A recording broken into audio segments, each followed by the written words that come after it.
Okay, so here we go again. 16 years ago, on January 25th, 2003, the eagerly awaited sequel to the hit Devil May Cry came out, and man, it is a mess, and I honestly have no better way to start this video. This game is just not really that good, and is quite literally the only entry in the series that I find hard to justify even playing. I streamed it a few times over the last month, and anyone in chat can confirm that I was thoroughly hating myself through the entire process, but, I mean, it is Devil May Cry 2's Sweet 16, and I think the game, at the very least, deserves a little birthday present, so, in this video, I am going to try my absolute hardest to justify this game even existing. I'm going to talk about the good, despite there not being a lot of it, and I'm going to talk about the bad, and I will try to be as fair as humanly possible, because in theory, it really can't be all bad, right? Like, there has to be something redeemable about this game somewhere, right? Like, please?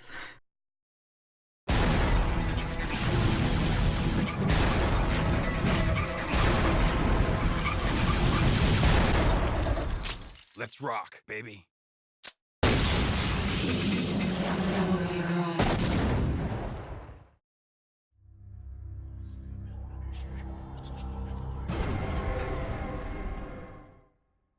Devil May Cry 2 had an incredibly rocky development cycle, and considering the fact that you're even watching this video, I really would not be that shocked if this is not the first time you've heard this, but in the case that you haven't, I'll shed a little bit of light. So, the original Devil May Cry was directed by Hideki Kamiya and developed by Capcom Production Studio 4, also known as Team Little Devils, and it goes without saying that Devil May Cry was pretty darn successful, and you know what I would do if I made a solid new IP with great gameplay, a charming protagonist, and wonderful level design?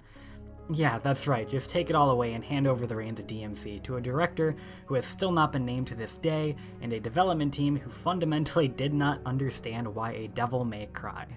Apparently, development was going so swimmingly that this unnamed director was later traded out for our Lord and Savior Hideaki Itsuno, but the catch was that the game only had roughly 4 months of development time left, and unfortunately, throwing a great director in during the 11th hour was not good enough. So this overly ambitious game turned into the dumpster fire that unfortunately it was not always destined to be. There's a lot more to talk about when it comes to what led to some of Devil May Cry 2's shortcomings, but I feel like I've covered enough just to be able to talk about the game itself.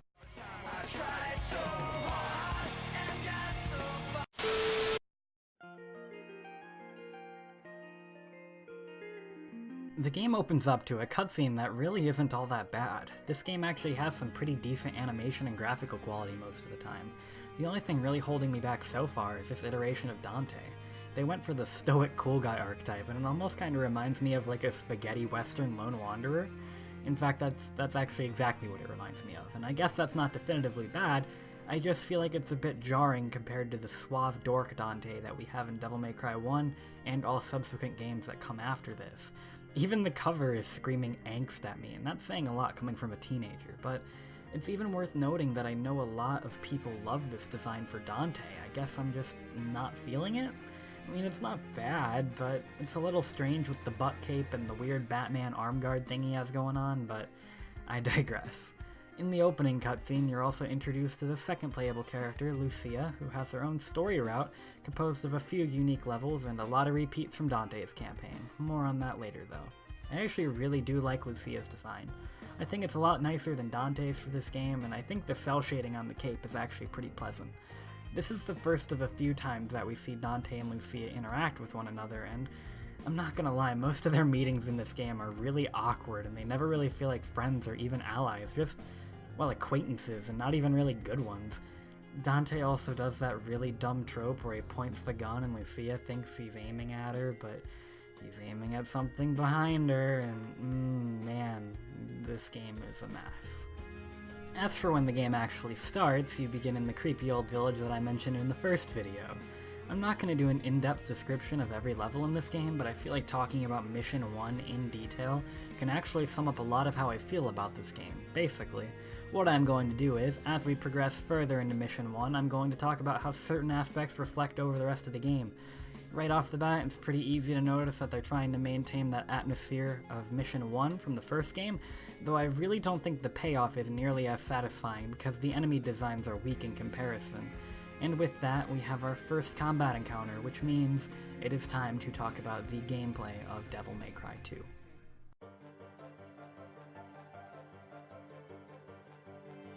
DMC2's combat is very often seen as the most disappointing part about it, and it's not even like it's hard to explain why. Devil May Cry 1 is a fairly difficult game, and there are more than a few combat encounters and bosses that actually really test your skill, especially on higher difficulties. The game also tests you to become better and become more stylish, so you can get more red orbs and do more cool things. In Devil May Cry 2, you are an uncool guy who does uncool things. Your basic 3-hit combo does not feel like it has any impact, and instead of different combos being determined by time button presses, they are now defined by what direction you are holding the stick, which is just asking less of the players themselves. Fun attacks like Stinger have lost the momentum and weight that they had in the first game, and the worst part is that the moveset you have from minute 1 is the same moveset you will have all the way to the end of the game. Upon upgrading your weapons, the only thing that changes are damage values. And someone who has not played the game may be thinking, at least you have other weapons to look forward to, but unfortunately this is not the case at all, because the other 2 swords you can obtain in this game have the same exact moveset as Dante's starting sword, Rebellion. And even though they're advertised as having different damage values, they all cap out around the same. Ironically, the samey swords you'll be using in DMC2 aren't even your best asset, as you never really have any incentive to use anything other than Ebony and Ivory, which are the 2 simple pistols that can juggle nearly every enemy in the game, and almost every boss is designed with guns in mind. There's even a literal helicopter boss. I can't get over this boss. Please look at this helicopter. I've spent like 3 minutes on this on stream. I don't know how long I spent on it actually, but it felt like a very, very long time. Almost went off the edge. That would be the only thing in this fight that can actually kill me. So how are you guys doing today?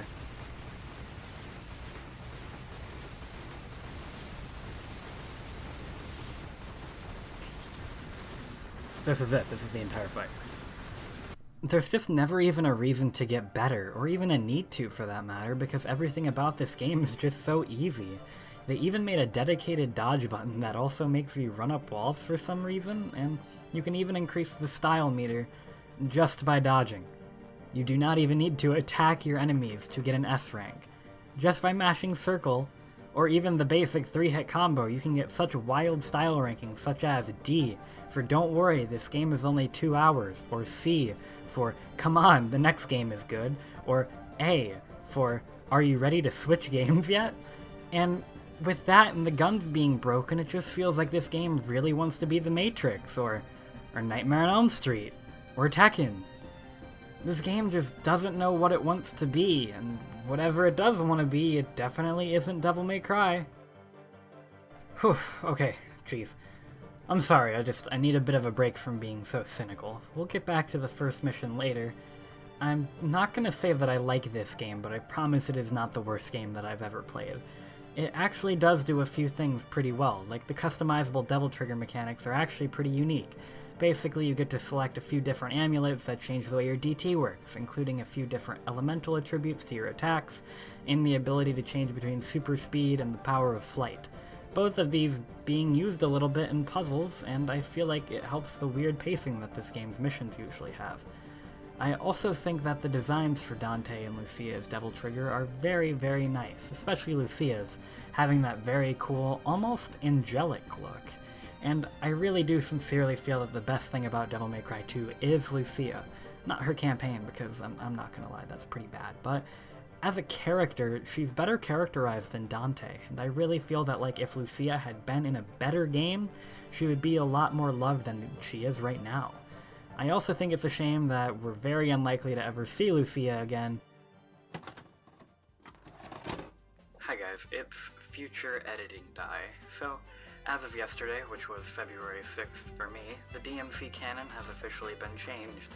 To give you a quick crash course on how it was, the order used to be 3, 1, 4, 2, and then 5.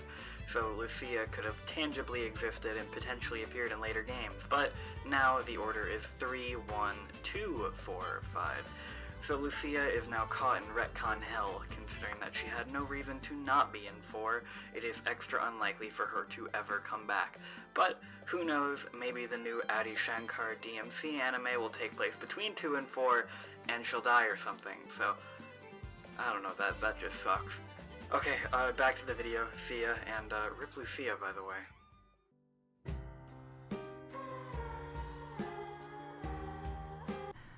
because man, she deserved better, but at least Devil May Cry 3 gave us the best female character in the series, so very excited to talk about that in the future. Going back to the first mission, there's something I want to talk about that does not deserve a full section. This game's camera is abysmally terrible. It never knows what to focus on, and it's not an issue of fixed camera angles because other games like Devil May Cry 1 and 3, or even the early Resident Evil games handle this really well, but one of the big things that led to the camera issues is the way that they designed the environments. Not visually, but from a gameplay perspective. DMC2 was designed to be bigger than the first game in nearly every single way. And this ended up being one of their biggest downfalls. Most games that have used fixed cameras also utilize claustrophobic environments so the camera conveys all the information that is needed in a concise way. But when everything is opened up to the players, a lot can be missed, and the camera has this innate lack of focus. And that brings me to one of the biggest issues with the game, the level design.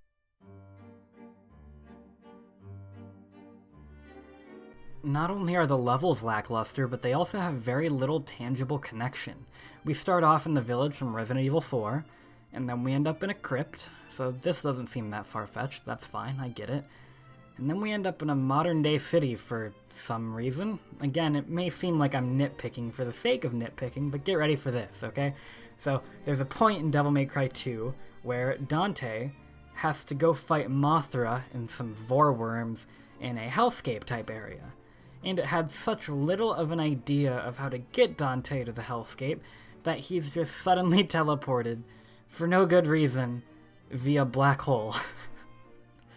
Peak game design, everybody. Here it is. This game makes me so sad.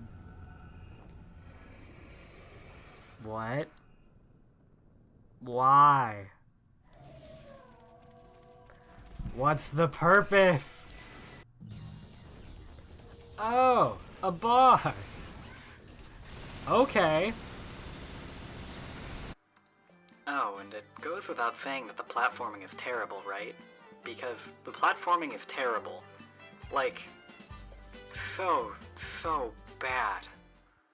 When you play Devil May Cry, if you play Devil May Cry, nobody will be mad at you if you don't play this game. Nobody. Nobody in the world. Nobody will be like, oh, it's worth playing, because it's not at all. I don't know what kind of sound I just made, but that was a sound that came out of my mouth. As for just the first level alone, there's nothing that I really need to go into detail about until the end, so it's time for another tangent. This time on the game's aesthetics, primarily referring to the visual direction and sound design. The general visual direction that this game has is actually pretty nice. Some of the character models have a nice cel-shaded type look to them, and it's overall really pleasant to look at, but I do want to comment that even though the character designs aren't bad, the weird alternate Diesel costumes are a really weird instance of product placement that I don't quite like. It's a little uncanny valley for me. The actual environments they use aren't too bad, despite the level design being terrible, but I still think it could be a little bit better. But the only aspect of the visual direction that I really hate would have to be the UI, both when it comes to the menus and on-screen UI when you're just playing. The thing that irks me the most, though, are the enemy health bars, because sometimes they blend in with the background, and there's also this really weird issue with the spacing between the letters being super weird. So even though the game tells you the names of its enemies, it's really hard to tell what their names actually are. Instead of looking like one constant text box, it looks like each letter has its own individual text box. Like, these things right here are called Puya. But because of the terrible design, I've been reading it as Puta, and I promise you that it is not Puta. I googled it, I checked the wiki, and it is Puya. But the wiki even says that these things are commonly referred to as Puta, probably because they know that the design just isn't that good. When it comes to the sound design, I think the game holds up pretty decently. The guns have a nice punch to them, which is pretty nice when you figure that they're going to be the only weapon you ever use. Fast forwarding to the end of Mission 1, we get our first real story cutscene. So what better time to talk about the story than now? Yes, this is totally my transition. Cue music.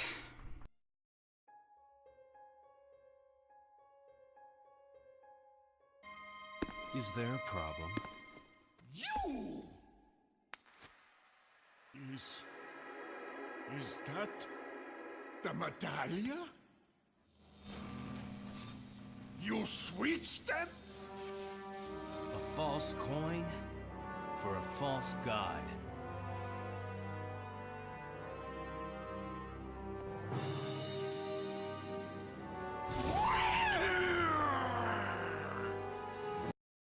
So to sum up Devil May Cry 2's story, our heroes, Dante and Lucia, are trying to stop Heihachi Mishima from summoning Careless Whisper. Over the course of the story, we learn that Heihachi actually made Lucia for some reason. Careless Whisper ends up getting summoned anyways, so Dante goes all the way to hell and kills him. And then Heihachi becomes Birkin from Resident Evil 2 and Lucia kills him for some reason. Also, did I mention this is the only relevant thing Lucia does in the entire game? Like, I kid you not, Dante spends the entire game just saving Lucia. And it's super weird because they never even really feel like friends, and they don't try to make Lucia out to be a damsel in distress. A lot of the time, she's just there. Remember the Dante stab counter? Well, you see, I have a similar counter for this game, actually. I got you covered.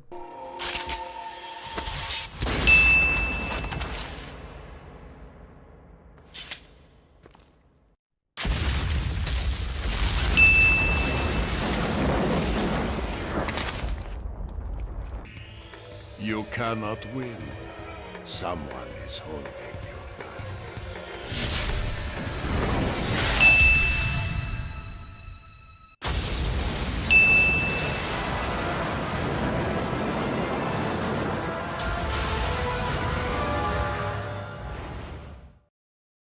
Let's leave it to fate. Heads, I go. Tails, you go.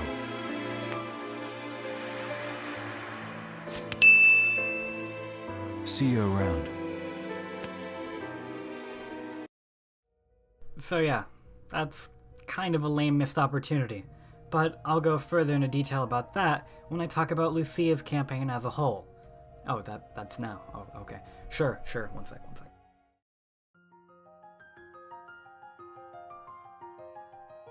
Lucia's campaign itself is composed of a lot of reused levels from Dante's campaign, with only a few exceptions. It's also quite a bit shorter, with Dante's campaign being 18 missions, and hers being only 13, though I honestly don't mind this at all because Lucia's campaign felt really unnecessary, which honestly is such a shame because I do feel like Lucia had so much potential as a character that just went so underutilized with this game.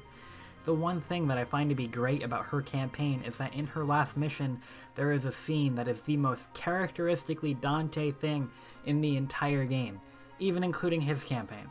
And yes, I am referring to the dumb reveal regarding Dante's dumb coin. Basically, it is shown that Dante's coin is actually heads on both sides. This is a super dorky detail that I actually love quite a lot, but the fact that it had to come from Lucia's campaign is just a little weird, especially when you consider that not a lot of people wanted to keep playing after Dante's campaign was over. She also plays really, really weirdly. When you press the attack button once, she attacks twice, which, if you've played an action game like this before, you would know that that just does not feel good, even a little bit. And it's just worsened by the fact that none of her attacks feel like remotely powerful or impactful, but that's not even the worst part. Lucia's campaign actually has 3 water levels. Not even 1 water level, it has 3. If the team were to learn one thing about Devil May Cry 1, I would want it to be that water levels are garbage. I don't know how these keep making it in the game. It even has an underwater boss. Oh man, I forgot to talk about the bosses.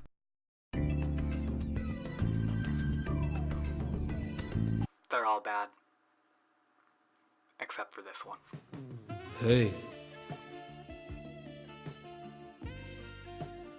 Okay, but jokes aside, these bosses are really nothing to write home about. Oh no! There are a few in particular I would like to talk about though, especially this one, which I feel like I summed up absolutely wonderfully on stream if you would like to listen. But what I really love about this boss is how on the nose its naming scheme is, because it's called Fury a Taurus. And it's called Taurus because it's a bull. And it's called Fury because it's mad.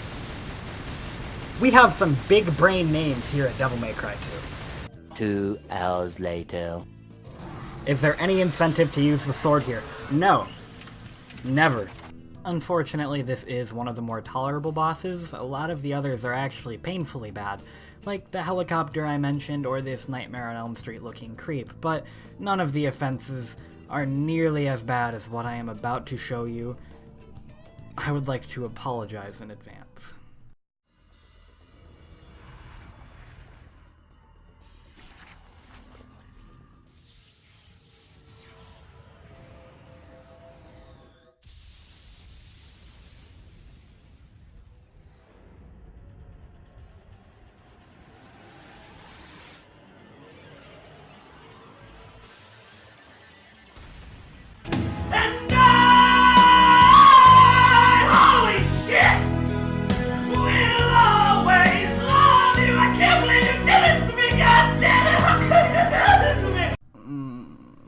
This is just so bad. This is not how you do fan service. They did one of the best bosses of Devil May Cry 1 so dirty, and they included him just because why not? It contextually makes no sense.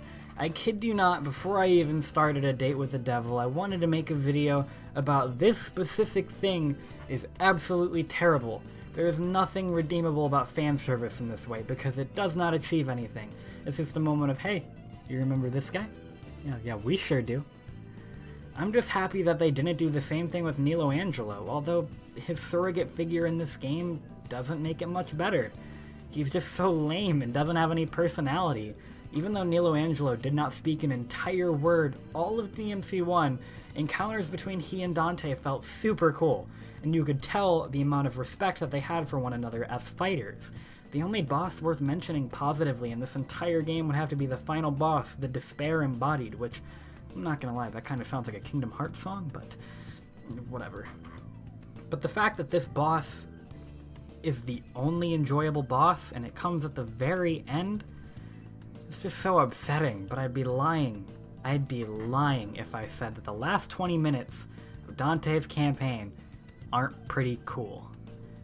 Though, to make a final comment on Dante's character in this game, the thing I found most weird about his stoic cool guy personality is that of all things, Shin Megami Tensei 3 Nocturne had a more characteristically sound Dante than this game, which is just so bizarre to me. He even asks the Demi-Fiend if he's enjoying the fight and then responds all excited right after. It's kind of cute. I just don't know where that Dante is in this game. I know that's nitpicky. I just find it odd that the DMC2 didn't even really write a Dante when the boys over at Atlas did. And I don't mean that to be rude. Dante just does not do or say much at all in this game. The last thing that I have to say about Devil May Cry 2 is that I really think you can gain some kind of like, it's so bad that it's good aspect in the story, but that's about it when it comes to actually being good. I also am really grateful that they added the Bloody Palace, and although I did not go into detail about it, I think Trish is pretty fun to play as well. And, I mean, hey, there is always the possibility that if we did not get this mess of a video game, that we would not have gotten as amazing of a Devil May Cry 3 as we did. I guess it's good to get your bad game over with. I mean, obviously it's better to never have one, but it seems like it definitely set them on track to making one of the best action games of all time, which I am more than eager to talk about.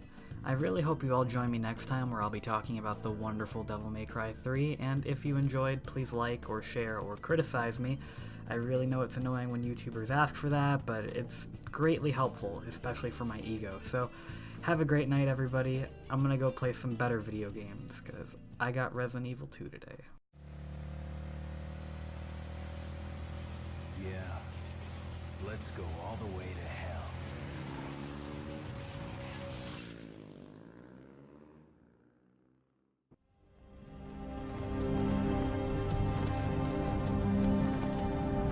Hey, you're finally awake. You were trying to cross the border, right? Walked right into that Imperial ambush, same as us. And that thief over there.